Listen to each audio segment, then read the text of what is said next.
Baik, bismillah, assalamualaikum warahmatullahi wabarakatuh. Alhamdulillahirabbil alamin. Wassalatu wassalamu ala asyrafil anbiya'i wal mursalin wa ala alihi wa sahbihi wa man tabi'ahum bi ihsanin ila yaumiddin. Asyhadu an la ilaha illallah wahdahu la syarika lah wa nashhadu anna Muhammadan abduhu wa rasuluh la nabiyya wa la rasula ba'dah. Yaqulullah tabaraka wa ta'ala ya ayyuhalladzina amanu taqullaha haqqa tuqatih wa la tamutunna illa wa antum muslimun.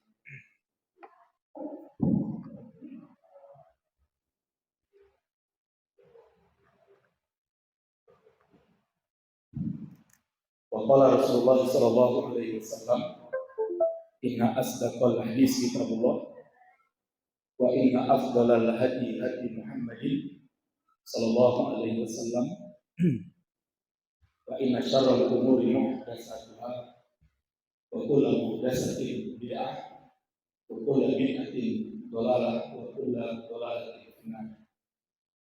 Yang kami hormati dan yang kami muliakan pengurus Islamic Center atau Masjid Islam Center Sibu, dan juga yang sangat kami muliakan Bapak dan Ibu, para ikhwan wal akhwat jamaah kajian spesial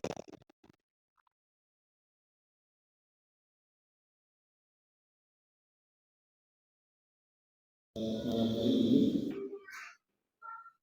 Sedikit kita akan mereview ulang berkaitan dengan bahaya laten komunisme, karena kita sekarang sudah berada di bulan September, kita sudah tanggal 28 September, besok 29 September, dan hari Senin itu adalah tanggal 30 September, tanggal yang tidak boleh kita lupakan sebagai umat Islam. Karena tanggal 30 September itu telah terjadi suatu upaya untuk mengkudeta negara Kesatuan Republik Indonesia yang merupakan warisan daripada para ulama-ulama kita. Karena istilah Pancasila yang sekarang ada di tengah-tengah kita, ketuhanan yang maha esa, itu adalah warisan dari tokoh Muhammadiyah Ki Bagus Hadikusumo ketika Soekarno meminta agar 7 kata dalam Piagam Jakarta itu dihapus.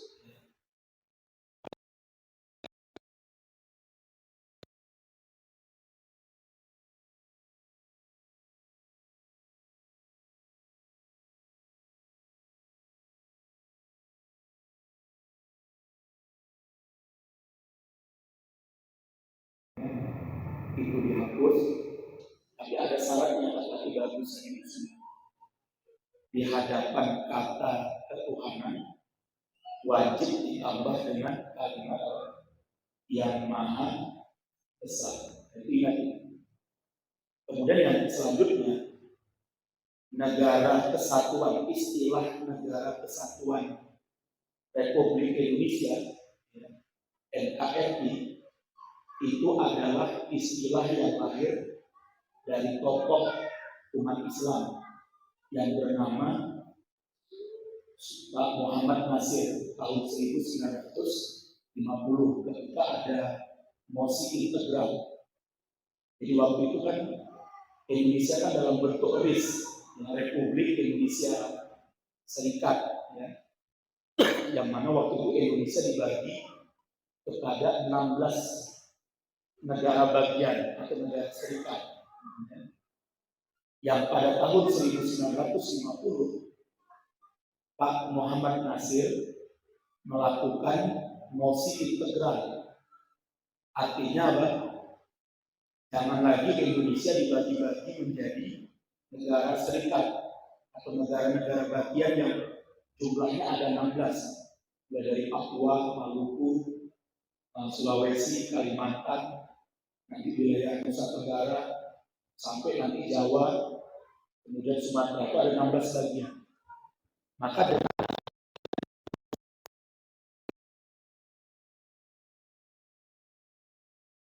waktu itu, ya, dan juga Bapak Prawira Negara, Saprodit Prawira Negara, akhirnya Indonesia kembali menjadi negara kesatuan yang hari ini kemudian kita kenal dengan nama NKRI, Negara Kesatuan Republik Indonesia.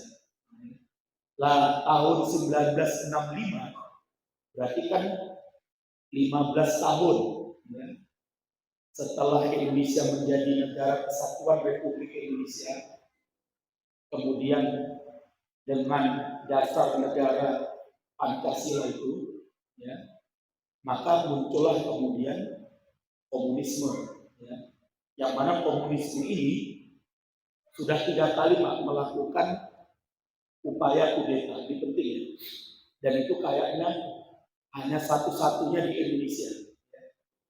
Kalau di luar negeri, komunis itu sekali dihantam habis sudah tidak pernah bangkit kembali. Berbeda dengan di Indonesia. Tahun 1926 mereka melakukan kudeta. Waktu itu masih di era pemerintahan Hindia Belanda. Pimpinannya masih orang Belanda, namanya Sneplit. Wakilnya namanya Semaun. Dulu dia orang Sarekat Islam. Makanya di Sarekat Islam terpecah menjadi 2.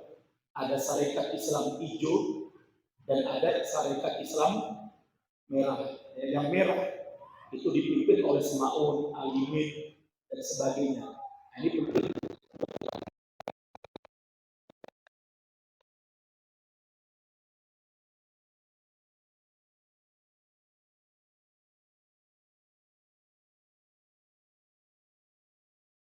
Hindia Belanda, dan pertama kali didirikan tanggal 23 Mei 1920.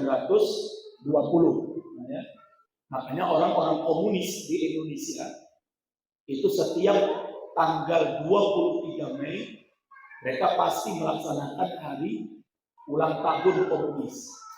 Jadi komunis di Indonesia itu didirikan 23 Mei 1920.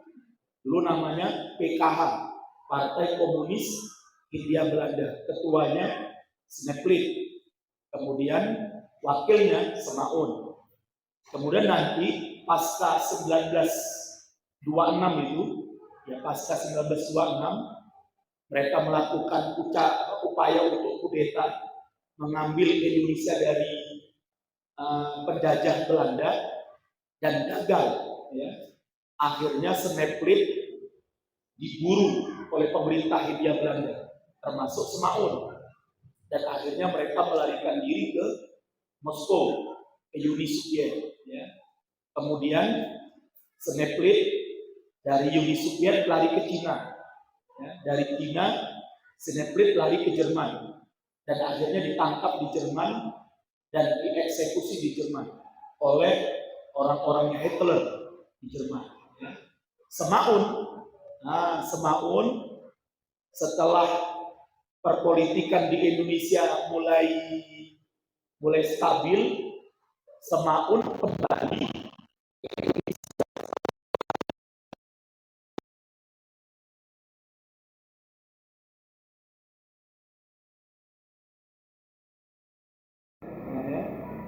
Wallahu alam berapa tahun dia waktu itu lari setelah 1926 itu. Dia pulang kembali ke Indonesia setelah stabil itu, perpolitikan di Indonesia sudah mulai stabil. Maka Semaun kembali ke Indonesia. Dan ada yang cukup menarik.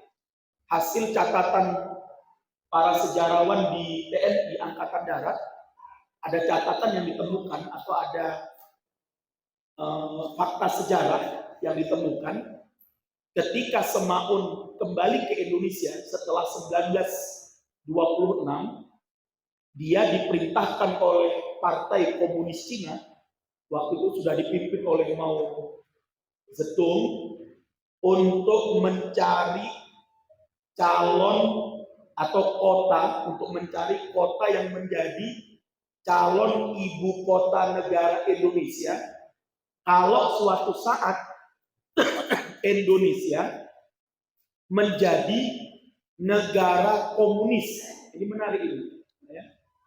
Jadi ketika Semaun kembali pasca 1926 ke Indonesia, setelah dia lari ke Moskow kemudian ke Cina, ya, karena negara pertama yang menjalankan ideologi komunis itu Uni Soviet, ya. Dulu ada namanya Stalin, ya. Ada Stalin yang pertama kali menjalankannya, kemudian setelah Stalin diganti oleh namanya Lenin. Maka nanti ajaran komunisme ini syarat dengan istilah Leninisme. Ya. Makanya Marxis dengan Leninisme itu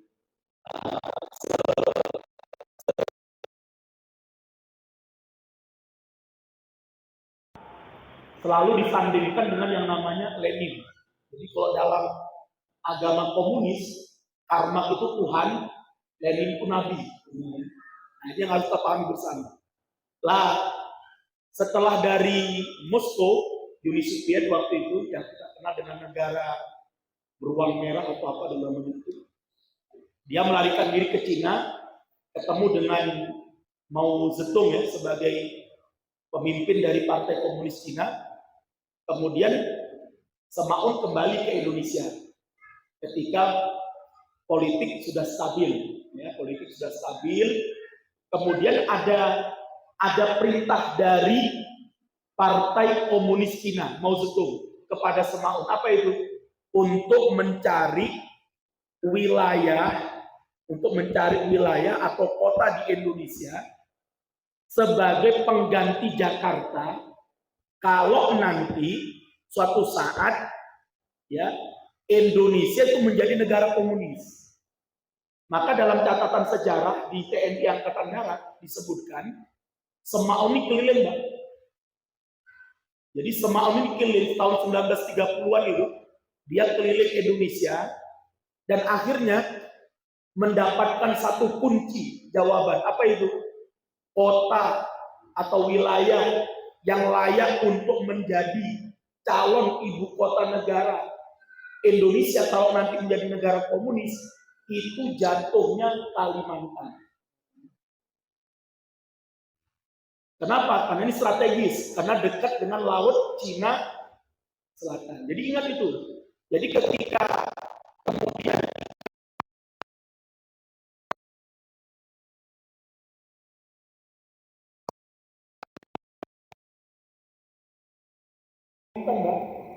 kami di GBN, di Gerakan Bela Negara, saya sebagai ketua Gerakan Bela Negara Surakarta, wilayah pimpinan daerah Surakarta, kita di GBN itu nggak kaget. Wallahi sama sekali nggak kaget.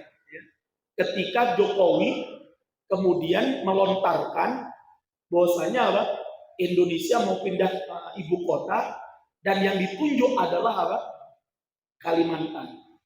Kita nggak kaget sama sekali. Karena apa? Karena kita sudah dapat tuh narasi sebelumnya itu. Bagaimana Semaun sekian puluh tahun yang lalu itu sudah menetapkan kalau nanti Indonesia jadi negara komunis, maka wilayah yang paling strategis untuk jadi ibu kota negara Indonesia itu adalah Kalimantan. Kenapa? Karena sangat strategis, dekat dengan laut Cina Selatan. Kenapa Jakarta itu tidak disukai oleh orang-orang komunis? Karena kalau Jakarta itu masih menjadi ibu kota bagi negara Indonesia, itu kalau Indonesia mau dicaplok itu sangat berat. Kenapa? Satu, ya, dia harus melewati wilayah-wilayah Muslim, Malaysia dan sekitarnya. Sehingga apa?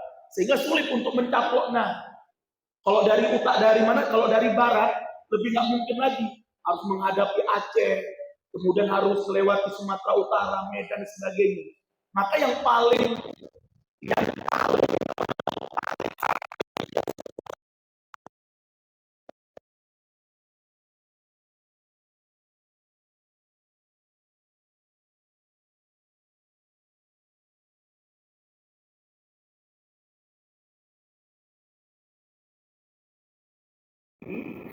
pasca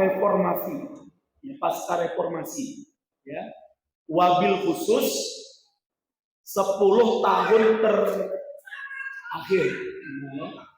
Jadi pasca reformasi itu aroma busuk kebangkitan komunisme itu sangat nyata sekali, ya, bagi kita yang punya hidung sehat, ya.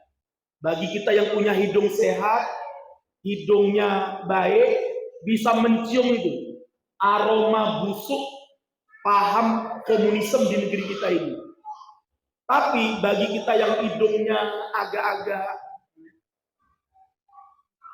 sakit, ya kan, yang flu, apalagi hidungnya sudah disumpel duit, hidungnya sudah disumpel proyek, hidungnya sudah disumpel jabatan, hidungnya sudah disumpel kekuasaan, maka tidak akan lagi mencium aroma busuk daripada paham komunisme ini. Baik sekalian, ya.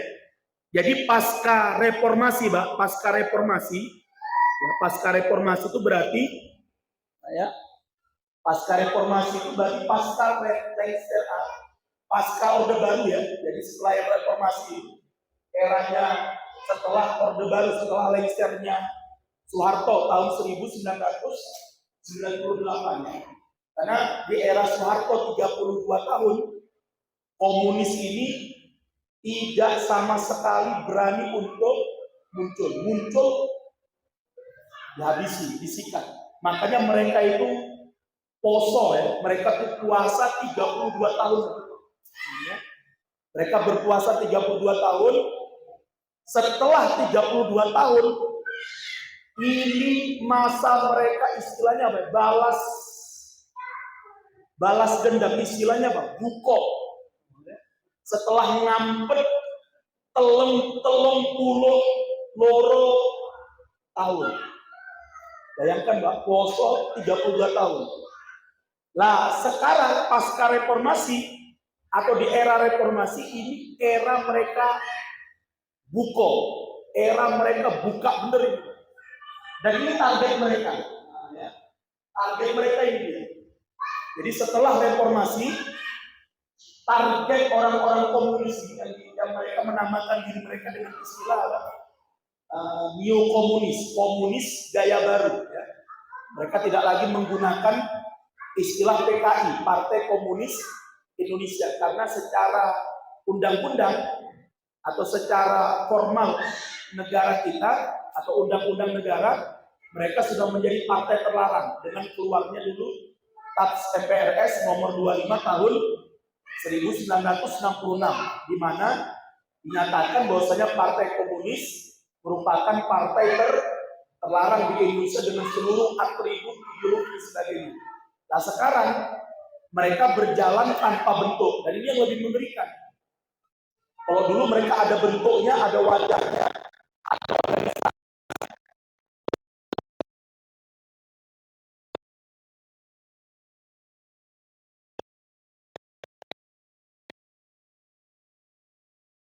Nebeng. Jadi orang-orang komunis nebeng-nebeng. Bisa jadi nebeng di partai-partai politik, bisa jadi sekarang mereka nebeng di pemerintahan, mereka bisa nebeng di kampus-kampus, mereka bisa nebeng di ormas-ormas, karena mereka bergerak tanpa bentuk. Ini penting diperhatikan. Target mereka itu. Yang pertama adalah penghapusan jejak sejarah hitam PKI di negeri ini. Itu target mereka yang pertama. pasca reformasi.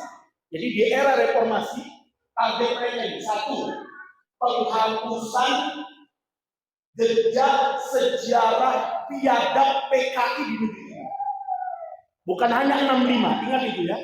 Kita kalau bicara PKI, jangan fokus hanya peristiwa 30 September 1965. Kita juga harus paham sekian belas tahun sebelumnya mereka juga telah melakukan kudeta yang kedua, tadi 1926 ya. Kudeta yang pertama gagal, kudeta yang kedua itu 19 September tahun 1948 yang dipimpin oleh Musso. Di mana? Di Madiun. Ya. Berapa banyak ulama-ulama, kiai-kiai yang dibantai, dibunuh secara keji. Saya sampai penelitian di Ponorogo, Pak. Ya. Jadi nanti kalau jenengan di Ponorogo itu ada Masjid Muhammadiyah namanya Masjid Kiai Haji Ahmad Dahlan.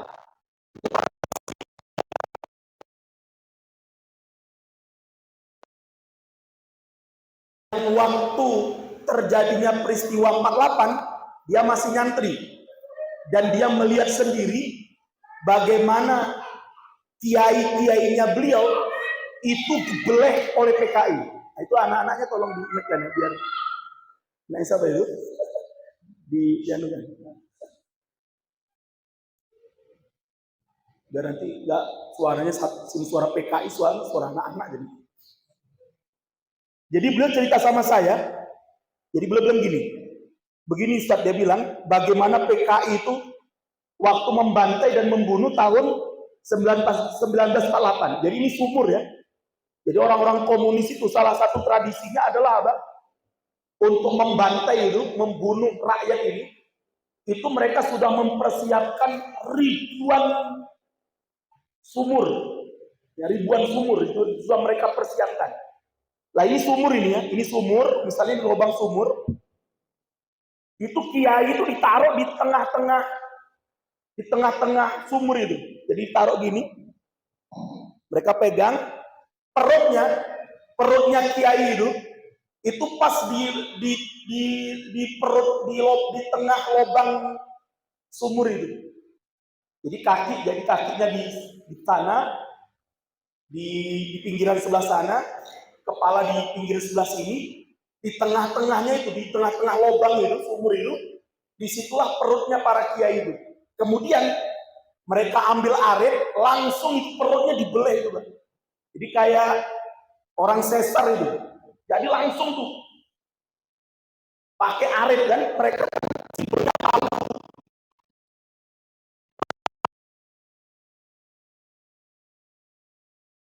arit itu. Jadi diarit step. Jadi sampai nanti seluruh isi perutnya keluar, baru kemudian langsung dicemplungkan ke dalam sumur itu. Itu ingat itu.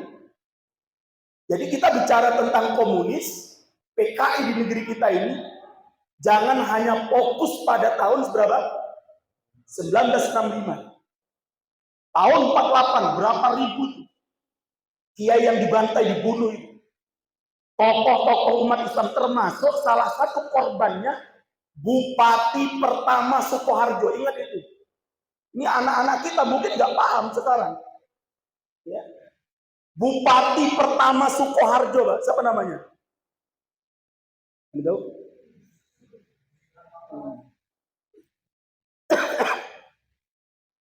Sunarwo, siapa namanya? Suwarno kok Sunarwo ya. Nah ini kalau kita lihat nanti kalau jenengan ke Wonogiri, nanti ada ininya, ada monumennya tuh, ada tugu monumennya. Namanya Monumen Hargorejo. Nah, ini monumennya. Lalu kemudian di dalam monumen itu nanti ada nama-nama korban PKI tahun 1948. Nah ya. Ini bisa dilihat nih. Itu yang terjadi di Wonogiri dekat Tirtomoyo. Di Tirtomoyo itu umat Islam yang dibantai itu ada yang namanya tertulis itu ada 20. Kemudian ada 9 orang yang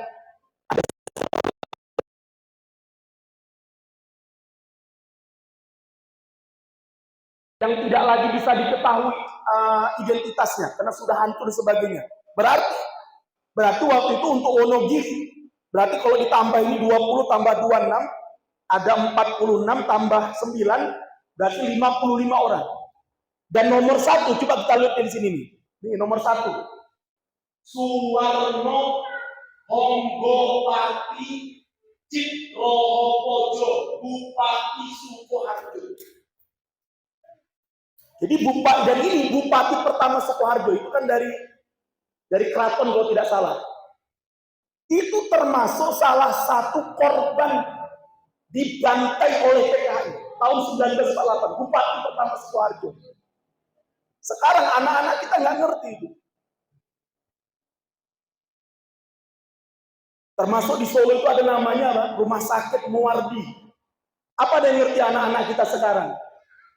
Kalau dokter Muwardi itu termasuk salah satu korban dari umat Islam yang dibantai oleh PKI, yang sampai hari ini tidak diketahui di mana kuburannya. Coba ada yang tahu di mana kuburannya dokter Muwardi? Nggak ada. Jenengan setiap hari berobat ke dokter Muwardi. Jadi dokter Muwardi salah satu korban PKI, bukan korban yang dibunuh oleh PKI, yang sampai sekarang tidak diketahui di mana kuburannya. Dan masih banyak lagi, Pak. Nanti akan saya tunjukkan, ya. Nanti ada peristiwa di dekat di daerah atau dekat dengan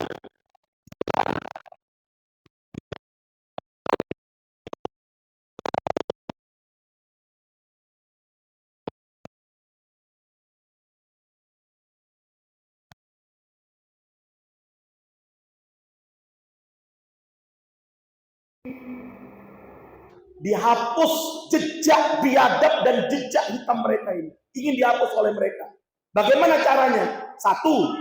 Cara mereka ini mereka membuat film-film yang film-film itu memutarbalikkan apa? Fakta. Ini penting, ya, memutarbalikkan fakta. Salah satunya film apa? Nah, ini kalau jenengan lihat ini ya. Filmnya namanya Jembatan Bacem. Nah, ya. Coba siapa yang ini film ini. Ini kalau anak-anak kita nonton film ini, Pak, dan mereka nggak pernah membahas atau tidak mengerti sejarah PKI, udah ngeri itu. Dimulai dari awal-awal reformasi itu, yang pertama kali mereka hilangkan apa? Penayangan film G30 SPKI. Dulu kita masih kecil, Pak. Pasti itu. Setiap 30 September, pasti itu yang namanya TVRI itu pasti menayangkan film G30 SPKI. Itu udah pasti itu.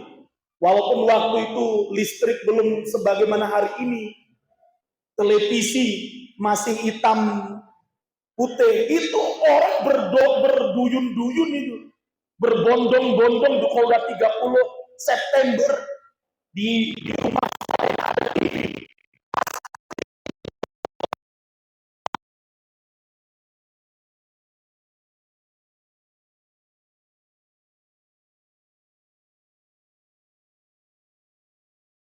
Setelah reformasi, Soeharto lengser, penayangan film PKI ini hilang, Pak. Berapa tahun hilangnya? 20 tahun. Ingat itu. 20 tahun film ini hilang dari peredaran. Tidak ditayangkan di televisi. Termasuk TVRI. Baru nobar film PKI ini, G30 PKI ini, dihidupkan kembali di era Panglima TNI-nya Pak Gatot Nurmantio. Tahun 2018. Berarti berapa tahun tadi? 20 tahun, 98 sampai 2018 kan 20 tahun itu. Baru di eranya Pak Gatot jadi Panglima TNI, dia memerintahkan kepada seluruh TNI di wilayah-wilayah mulai dari terutama di desa-desa kecamatan namanya Koramil itu, untuk mengajak masyarakat kembali nonton film G30 SPKI. Tapi apa yang terjadi? PKI sudah buat film, sudah sekian belas film yang diproduksi oleh anak-anak keturunan PKI yang akhirnya membuat film G30 SPKI itu menjadi kabur. Anak-anak sudah jarang nonton itu. Salah satunya apa? Ini dia. Salah satu film yang mereka buat itu namanya Jembatan Bacem. Itu dari Waru Jembatan Bacem itu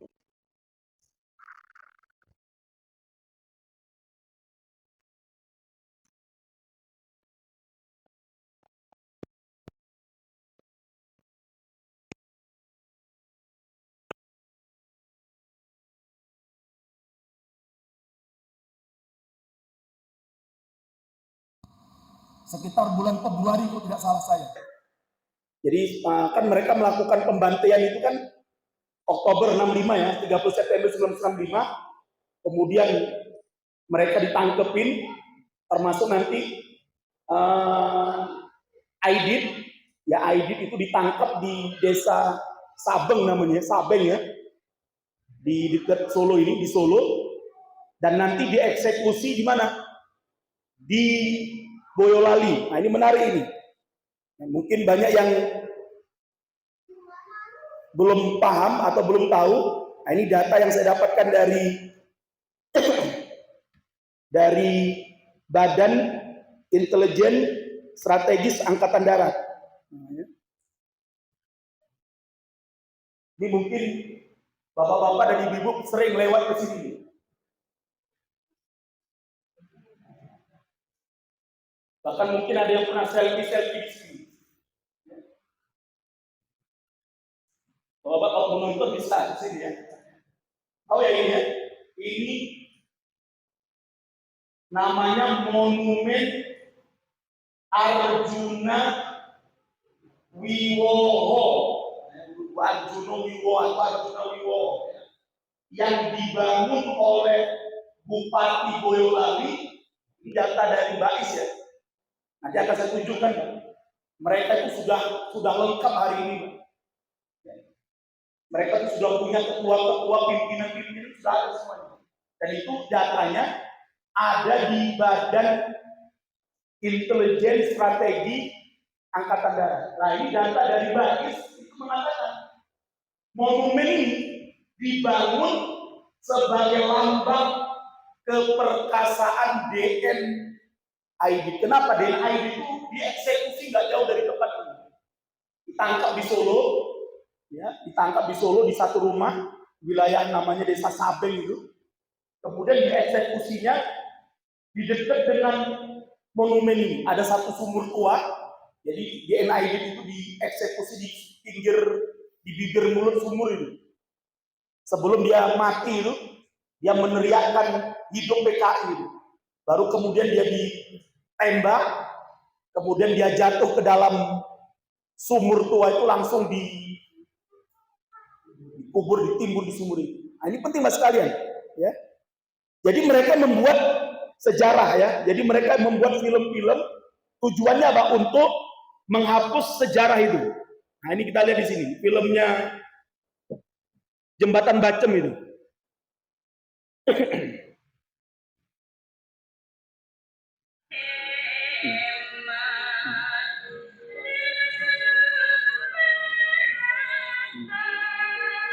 Nah, ini Jembatan Bacem ini ya, ini Jembatan Bacem lama ini.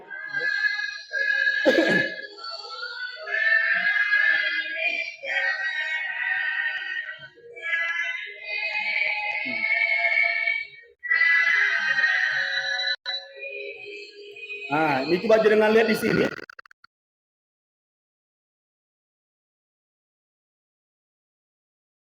Lambang yang mereka buat di film Jembatan Bacem. Lambang apa ini? Jelas ini. Ini film. Dan mereka mewawancarai salah satu algojo yang belehi PKI.